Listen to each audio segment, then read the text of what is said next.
My name is Justine Friedman. I have been working as a clinical dietitian for 24 years, which feels crazy that it's been that length of time.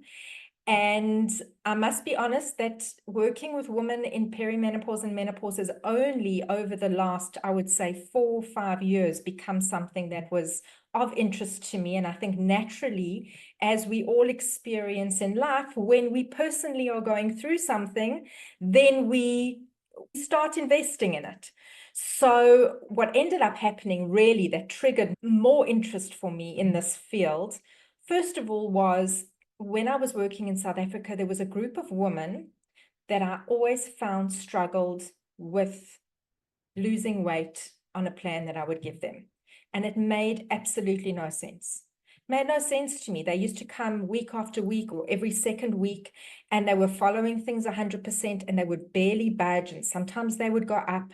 They would be frustrated. I was frustrated, and I didn't have the tools to help them because nowhere in my nutrition and dietetics degree, and in total I studied for 5 years, nowhere did we cover this group of women from the age of 40 till 70 probably, where maybe chronic illnesses started creeping in or geriatrics started happening. So there was this real gap. And when I made Aliyah, I thought I was in a great place with my eating and my relationship with food and my body. I really felt finally, after years of also, even though I was a dietitian, having a bit of a roller coaster ride with my own relationship with food, I was in a good place.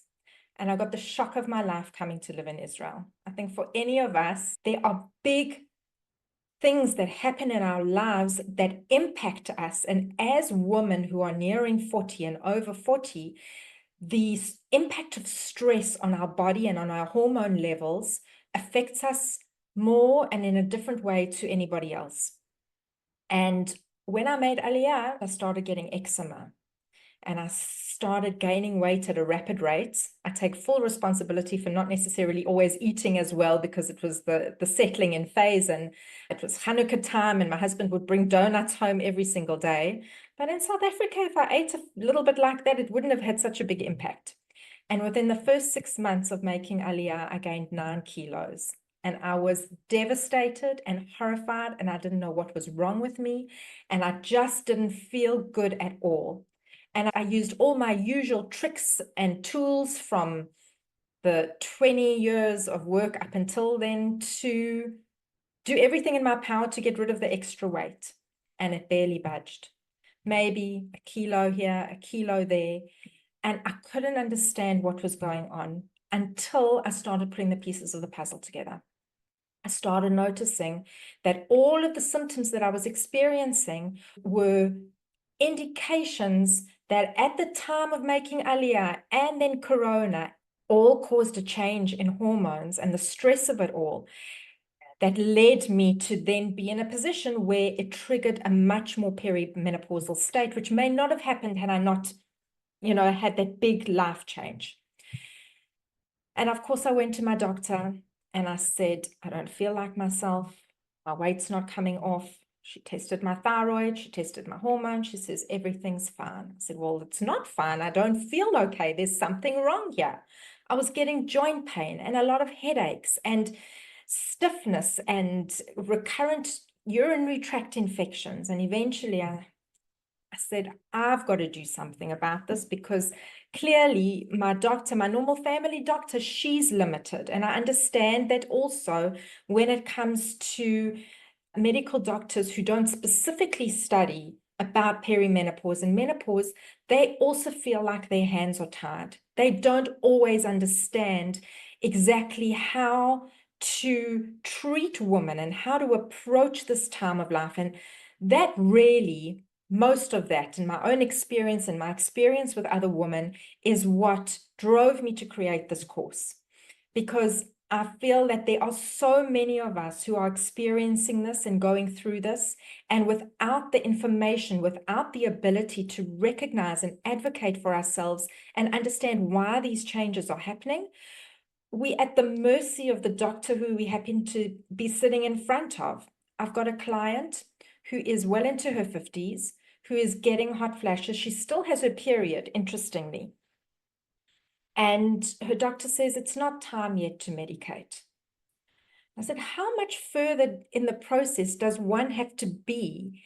And one of the things that I have learned through my own process of self-discovery and educating myself in this field is that when hormone levels appear normal in blood work, we ignore those and we look at the symptoms that are presenting. There are many symptoms that are connected to perimenopause and menopause, but that can also be thought to be part of other conditions. It could be put down to stress. My doctor said to me on the 6th of October last year, maybe you should speak to a psychologist if you're not feeling good and you're not feeling like yourself. I said, that probably would benefit, but it's not the whole picture. So I think that there's additions to what we experience that come at this time of life, and it is important that we understand why these changes happen. One of the most important things that I shared with you last week is that as we go through perimenopause, our progesterone levels is like an aeroplane slowly coming into land. It goes down very, very slowly. Estrogen levels at the same time are fluctuating. Sometimes they go much higher, sometimes they dip much lower. The typical cycle that I took you through last week, where estrogen and progesterone are much lower at the beginning of your cycle, if you're still having a period, and then slowly rise towards the middle of your cycle, where progesterone peaks at day 21, and then estrogen and progesterone again return back to a baseline lower level at the end of your cycle before your period comes again. This is all pretty normal. And when we are going through this menopause transition, those typical cycles of estrogen may or may not follow the same pattern. Where it's meant to be low, it might be higher. Where it's meant to be high, it's much higher. Where it's meant to be, so all of this can change. The other thing to remember is that the ratio of estrogen to progesterone is very important. If we have more estrogen than progesterone to buffer it, we can have what is called an estrogen dominant state. And this estrogen dominant state causes the weight gain, causes some of the other symptoms that we see during this period of time. The other thing to remember is that as we age, our ovaries start losing eggs, and we only have a certain amount throughout our whole life. It's natural that we're going to lose so many of them, but by the time we're in our mid-40s, we have very few viable eggs left. So the ovaries slow down their production of estrogen. Because we are not ovulating every single month, our progesterone levels are falling. And our body starts to then rely on other sources of estrogen for production. So what we discussed last week was that the adrenal glands are very involved in this. They produce a substrate that then the fat cells use to produce an estrogen that is a much weaker estrogen than estradiol, which we have our whole life from the time that we start menstruating in our teenage years until perimenopause and menopause hits. And we rather have this weaker form of estrogen called estrone, which our fat cells produce from a substrate that our adrenal glands have provided. Why this becomes important is because our adrenal glands are also, if we are very, very stressed, become more involved in the production of cortisol and may not be able to produce enough of the substrate to allow the fat cells to produce the estrone. And then we become also very heavily reliant on fat cells for this estrogen production, which is one of the reasons why our body naturally gains weight as we age, because our fat cells are responsible also for this conversion of the substrate to estrogen. When we have less estrogen, it causes many of the symptoms of perimenopause and menopause. And the three main ones I'm going to deal with tonight is weight gain, inflammation, and insulin resistance. So the things to be aware of when you do that is A, not to do it too often. B, not to double up with that and something else. So if you're gonna go to a Zumba class, I'm just using an example, then the next day you should rest. You should make sure you get a good night's sleep. You should make sure you eat well and recover properly. You might not want to do it in the afternoon or evening hours, so you give your body a chance to hopefully naturally bring down that cortisol on its own. So it's not that you can't do anything else, it's just that there's a dose a proper dose for it, and other things to consider around that activity so that you're not doing too much and putting your body in that stress response. If we are in a constant stress state, is that blood flow going away from our stomach and intestines means that our ability to digest food is reduced. Our ability to tolerate different foods is reduced.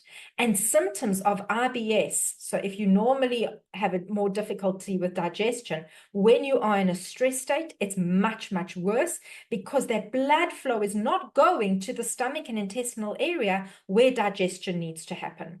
From a perimenopausal point of view, our blood flow not going to our ovaries and uterus and all of our reproductive organs means that the production of estrogen is also slowed down in that moment. So ideally what should happen is we've got a stress response. We go through the process, the normal natural process of being able to run away from danger. We get away from danger and we should return to baseline. If it was so simple. So the problem is that doesn't happen in our very high-paced, fast-paced, stressful world because the exposure that we are having to these stress hormones starts to affect our brain. That's why when we are more stressed, our brain fog can be worse. Our word retrieval is a lot more difficult. It can disrupt our mood regulating pathways, which means that we feel more depressed, more feelings of sadness, increased senses of worry and irritability. Having a more elevated heart rate on an ongoing basis is also not healthy for the body. We need to be able to bring the heart rate back down. So as I said in the beginning, sometimes that acute stress that we can manage, when it becomes chronic and then there's relief from it, because it suppresses the immune system, that is when we become more susceptible to infections and illness and delayed healing.